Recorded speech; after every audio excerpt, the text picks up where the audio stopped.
اللہ سے باتیں کیا کرو، اداسیاں ختم ہو جاتی ہے۔ بے سکونی بڑھ جائے تو عبادت کا وقت بڑھا دو اور اللہ سے باتیں کرو، اپنے دکھ درد کا مدد اسی سے مانگو، وہی رحیم و کریم ذات ہے۔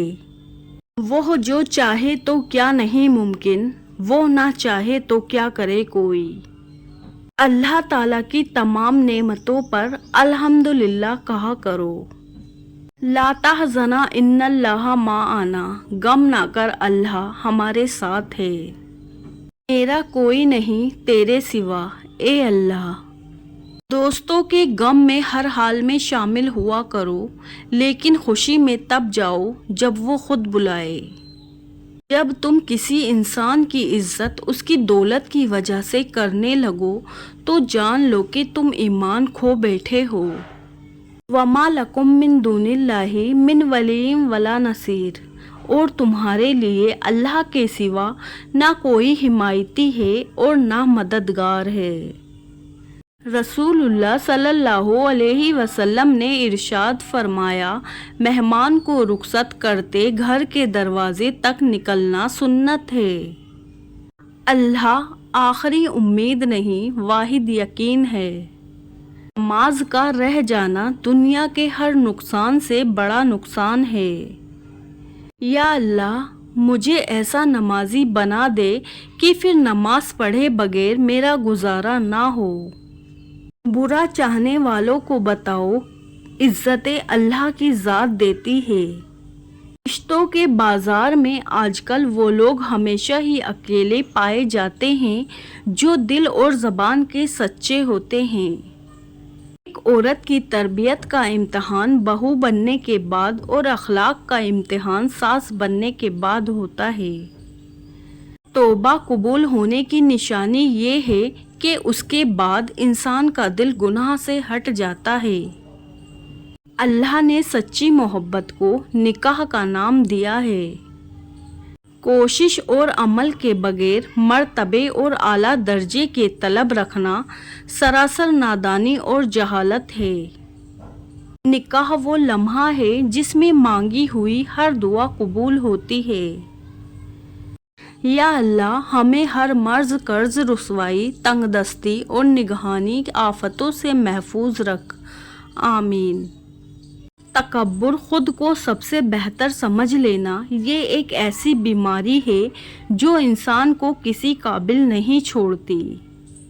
اختلاف کے باوجود احترام سے پیش آنا کمزوری نہیں، خاندانی ہونے کی دلیل ہے۔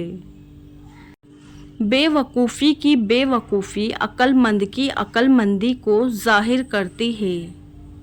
دعا کے ساتھ ایسا جڑ جاؤ کہ گویا اس کے علاوہ کوئی علاج تم جانتے ہی نہیں۔ کثرت سے صدقہ کیا کرو۔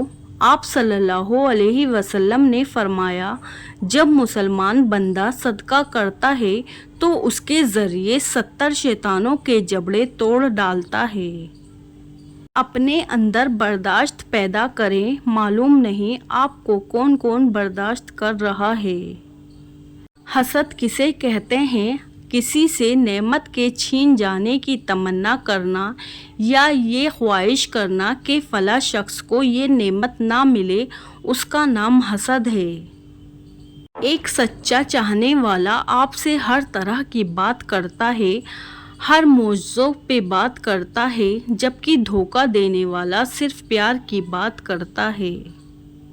کچھ نیکیاں ایسی بھی ہونی چاہیے جن کا اللہ کے سوا کوئی گواہ نہ ہو۔ زمین عقل مندوں سے تو بھر گئی مگر درد مندوں سے خالی ہے۔ جب تمہیں خوشیاں ملنے لگے تو 3 چیزوں کو کبھی نہ بھولنا، اللہ کو، اس کی مخلوق کو، اپنی اوقات کو۔ معاشرے سے چھپ کر عورتوں سے ہمدردی کرنے والا مرد کبھی ہمدرد نہیں ہوتا۔ وہ شخص زندگی کی کوئی جنگ نہیں ہار سکتا جو برداشت کرنے کا فن جانتا ہو۔ اپنی زندگی میں ہر کسی کو اہمیت دو، جو اچھا ہوگا خوشی دے گا اور جو برا ہوگا وہ سبق دے گا۔ اے رحم کرنے والے رب، ہمیں ان بندوں میں شامل فرمائے جن کے چہرے روز محشر میں بہت روشن اور خوش ہوں گے۔ آمین ثم آمین۔ نماز مٹی کے انسانوں کو سونا بنا دیتی ہے۔ نفرت گناہ سے کرو، گناہ گار سے نہیں، شاید وہ آپ کی محبت میں آ کر گناہ کرنا ہی چھوڑ دے۔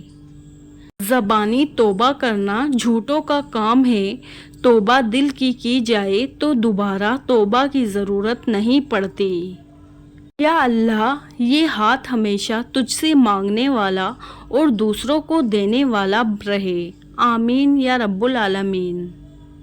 حیا کا جب بھی ذکر ہو تو ہمارے معاشرے میں ہر ایک کی سوچ میں صرف عورت کی ذات ہی آتی ہے، جبکہ حیادار ہونا مرد پہ بھی اتنا ہی لازم ہے جتنا کہ عورت پر۔